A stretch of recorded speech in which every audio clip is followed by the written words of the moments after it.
हाय, hello, नमस्कार.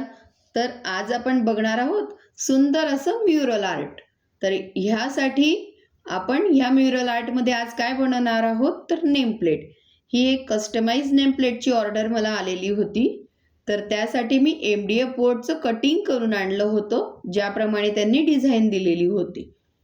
आणि मग त्यावर मी मस्तपैकी आपलं प्लास्टर ऑफ पॅरिस घेतलं, त्यामध्ये फेविकॉल टाकलं आणि पाणी टाकून फ्लुइड कन्सिस्टन्सी करून घेतली. कन्सिस्टन्सी थोडीशी पातळ ठेवली तर आपण आपली फिनिशिंग अगदी छान, अक्षरशः अगदी प्लेन येते. त्यामुळे कन्सिस्टन्सीकडे जरा जास्त लक्ष द्या. आता तुम्हाला फोटोमध्ये वाटत असेल की चमच्याचे मार्क्स पडून राहिले, पण मी प्लेट हलवल्यावर बघा, चमच्याचा एकही मार्क्स दिसत नाहीये आणि अगदी प्लेन सेटल झालेलं आहे ते. आणि हे अगदी लगेच काही एकदमच लगेचच असं कडक होत नाही, त्यामुळे आपल्याकडे बऱ्यापैकी वेळ असतो. त्यामुळे मी टाकून घेत आहे, व्यवस्थित प्लेटवर सर्व टाकून घेत आहे. तुम्ही कन्सिस्टन्सीकडे मात्र नक्की लक्ष द्या. ह्या म्युरल आर्टमध्ये आपण गणपती प्लेट, की होल्डर, नेम प्लेट किंवा अजून डेकोरेटिव्ह आयटम्स पण खूप करू शकतो. तर सर्व दूर आपण हे लावून घ्यायचं आहे आणि मध्ये मध्ये प्लेट शेक करून घ्यायची आहे. म्हणजे अगदी प्लेन असं कन्सिस्टन्सी आणि अगदी प्लेन असं छान दिसते आपलं. ह्याचप्रमाणे मी पूर्ण सगळीकडे ही क्ले लावून घेत आहे. क्ले म्हणजे प्लास्टर ऑफ पॅरिस आहे आणि ह्या प्लेटसाठी खर्च मात्र थोडा जास्त लागतो. पण खूप सुंदर असं आपलं वर्क हे उठून येतं आणि युनिक अशी नेम प्लेट दिसते. तर मग करायची ना आपण घरच्या घरी छान. मग आता शिकून घेऊया. तुम्ही पण करून बघा छान म्युरल आर्टची नेम प्लेट. याचे दिवा स्टँड पण खूप छान होते. तर अशा प्रकारे करून थोडी प्लेट हळूहळू हलवायची, नाहीतर त्याला जे खिळे असतात ते निघण्याची भीती असते. शक्यतो ते निघत नाही, खूप पॅक असतात. आता मला टेक्स्चर असं लाकडासारखं द्यायचं होतं, तर मी स्क्वेअर घेतलेली आहे आणि त्याच्याने मी त्याला असे लांब लांब रेषा करून घेत आहे वाकड्या तिकड्या. आणि पण मी हलवल्यावर ते नीट सेट झालेलं नव्हतं, त्यामुळे ते रेषा बऱ्याचदा मिटून गेल्या. तर असं मी 2-3 वेळा त्या रेषा टाकल्या आणि मग ते छान सेट झालेलं आहे. बाकी यामध्ये एवढंच टेक्स्चर आहे. पुढचं टेक्स्चर मग हाताने वेगवेगळ्या प्रकारे केलेलं आहे. तर ह्या प्लेटला सुकायला आपल्याला पूर्ण 1 तास द्यायचा आहे. इकडं जे नारळाचं झाड दिसतं आहे, त्याला नारळाच्या झाडाला जसे राउंड राउंड होल्स असतात, तसेही मी पाडून घेतलेले आहेत. तर हे आपलं आता आपल्याला पूर्णपणे सुकवायचंय. सुकल्यानंतर मला जिथं इथं एमसीलचं वर्क करायचं आहे, ते वर्क मी करून घेत आहे. तर मी व्हाईट एमसील घेऊन घेतलेला आहे आणि त्यानंतर मग मी ते असं हा जो घराचा शेप आहे, त्याला उठाव येण्यासाठी मी हे एमसील वापरत आहे. तर ते दोघं मिक्स करून छानपैकी त्याची अशी छान पोळीसारखं पतलं लाटून घेतलेलं आहे आणि मग त्याला साईजने कटरच्या साहाय्याने कट करून घेतलेलं आहे आणि असं व्यवस्थित छान फिनिशिंगने लावून घेतलेलं आहे. याच्या खाली थोडासा फेविकॉल लावला तर आपलं वर्क अगदी फिक्स बसते. त्यानंतर जो दरवाजासारखा भाग दिसतोय तिथंही मी छान एमसील लावून घेतलेलं आहे. आता हेही आपण सुकू देणार, तवर आपण याला व्हाईट बेस देऊन देणार आहोत. कारण की काय होतं, खाली प्लास्टर ऑफ पॅरिस आहे, तर आपलं फिनिशिंग छान येण्यासाठी आपण व्हाईट बेस देऊन द्यायचा. त्याआधी नाही का कटरच्या साहाय्याने जे आजूबाजूला आलेलं असतं ना, ते खूप वेळा काढलं तरी ते कोरडं होताना राहतच आजूबाजूने. तर ती सगळी फिनिशिंग आपण करून घ्यायची आहे. कटरच्या साहाय्याने जे आपले शेप्स आहेत ते बरोबर शार्प ठेवायचे. आणि आता बेस कलर व्हाईट दिलेला आहे, पण हा व्हाईट नॉर्मल व्हाईट किंवा जेसो नाही आहे, तर हा पर्ल व्हाईट आहे. जे ॲक्रेलिकचे पर्ल कलर भेटतात ना, ते कलर आहेत हे. तर आपण ते पूर्ण प्लेटला देऊन घेणार आहोत हा कलर.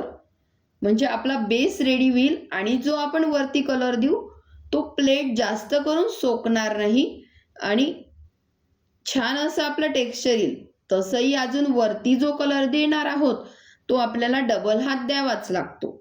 पण हा दिल्यावर अजून छान उठाव येतो आपल्या प्लेटला. त्यानंतर मला हिच्यावर थोडंसं टेक्स्चर करावं असं वाटलं तर मी सिंपल अशा लाईन्स टाकून घेत आहे कटरच्या साह्याने. अगदी खालपर्यंत कट नाहीये, फक्त वरच्या वर मी कट्स देते आहे.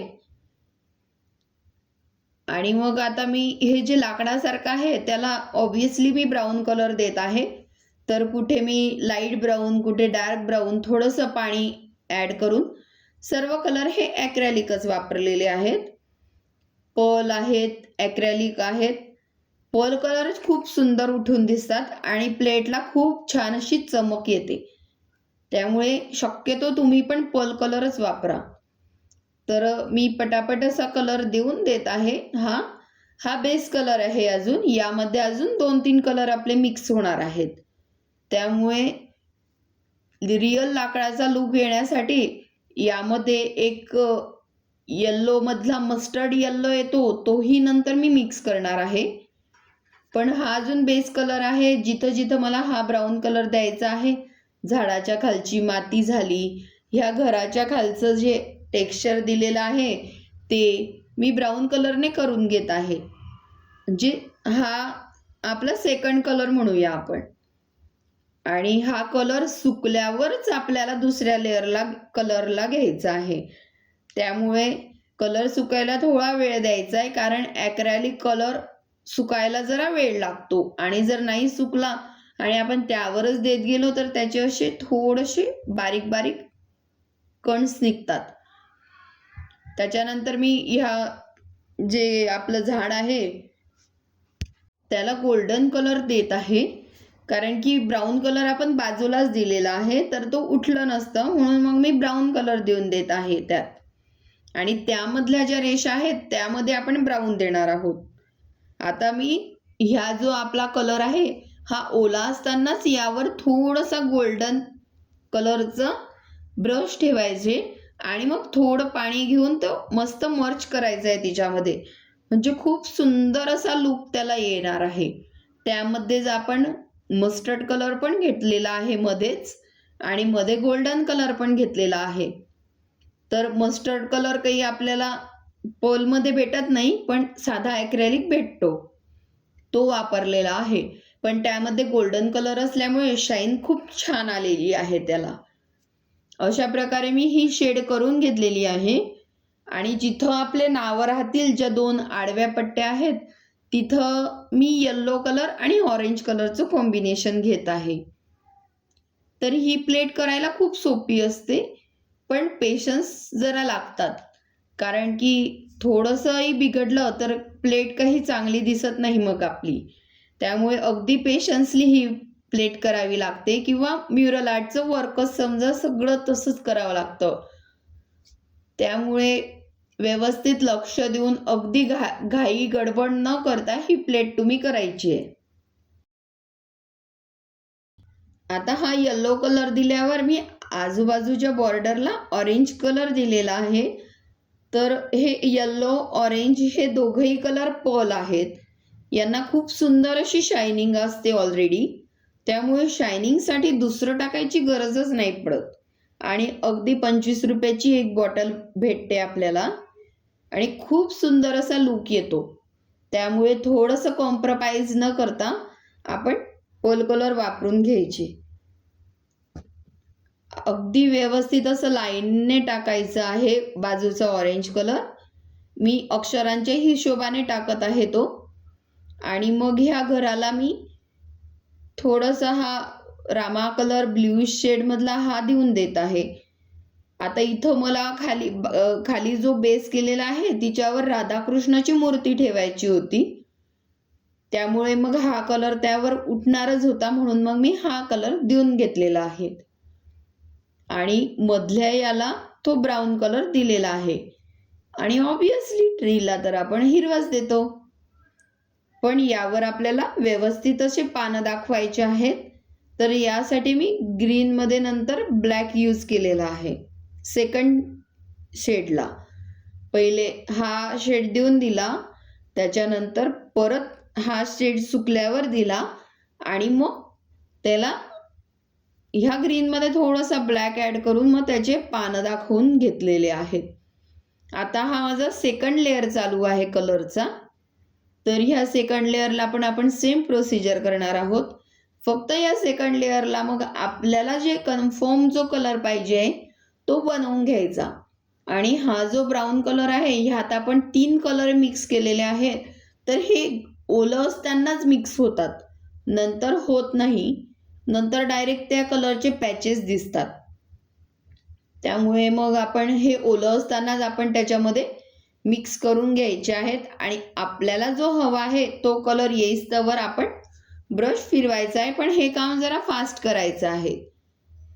त्यामुळे मग कसं व्यवस्थित असं छान जमून येते मग आपली प्लेट किंवा आपण जे वर्क करतो आहे ते. तर अशा प्रकारे आपण आता बेस कलर झालेला आहे आणि सेकंड लेअर देत आहोत. सेकंड लेअर दिल्यावर काय होतं, पहिल्या लेअरलाही खूप छान दिसत असतो, पण सेकंड लेअर दिल्यावर एक फिनिशिंग म्हणून खूप सुंदर असं त्याचं एक टेक्स्चर म्हणा किंवा त्याचा जो उभार असतो तो छान उठून येतो प्लेटमध्ये. त्यामुळे 2दा कलर देणं हे मस्टच आहे बरं का. आता आपण व्यवस्थित मी ह्याला पण शेड करून घेत आहे आणि मग आपल्याला आजूबाजूने जी प्लेटचं दिसतं आहे, म्हणजे वरतून तर आपण कलर दिलेला आहे, पण प्लेटच्या खाली वगैरे आजूबाजूची जी कडा दिसते, मागची बाजू प्लेन ठेवायची, तिथं काहीच करायचं नाही आपल्याला. आणि आजूबाजूने जो आपण कलर दिलेला आहे तोच कलर आपल्याला बाजूच्या कडेने पण द्यायचा आहे. आपल्याला वरतून दिसत नसला तरी आपण जेव्हा प्लेट लावतो तेव्हा खालून वरतून आपल्याला दिसत असते. त्यामुळे आपलं जे आहे शीट ते दिसू नये म्हणून आपण हा कलर देऊन देणार आहोत. म्हणजे फिनिशिंग पण छान होते. आणि नंतर नाही का मी ह्या ब्राऊन कलरवर बारीक छोटे छोटे असे कुंदन ठेवून घेतलेले आहेत. त्यामुळे खूप सुंदर असा उभार येतो आणि खूप सुंदर असं त्याचा लुक पण खूप सुंदर येतो. अगदी इतकी सुंदर वाटते की त्या प्लेटकडे पाहतच राहावं. त्यामुळे मी ते थोडेसे बारीक बारीक कुंदन जे आहेत ते लावून घेतलेले आहेत मी त्याला. आणि मग नंतर नावं चिपकवलेले आहेत. आणि तुम्हाला नारळाच्या झाडाचं तर सांगितलंच आहे. ह्या ज्या आपल्या गोल्डनमध्ये आपण नारळाच्या झाडाचं खोळ दाखवलं आहे, त्याच्यामध्ये ज्या आपण लाईन्स दाखवलेल्या आहेत त्या ब्राऊनमध्ये करायच्या आहेत. आणि जे घराला एमसीलचं जे वर्क होतं त्याला ज्या लाईन्स पाडलेल्या आहेत ती गोल्डनने करायचं आहे. आणि त्याच्यामध्ये आपण एक एक छान राणी कलरचे कुंदन चिपकवून घेणार आहोत. आणि ते झाल्या की त्या घराच्या मध्यभागी मी सुंदर अशी स्वास्तिक त्या राणी कलरच्या बारीक कुंदनने बनवून घेतलेली आहे.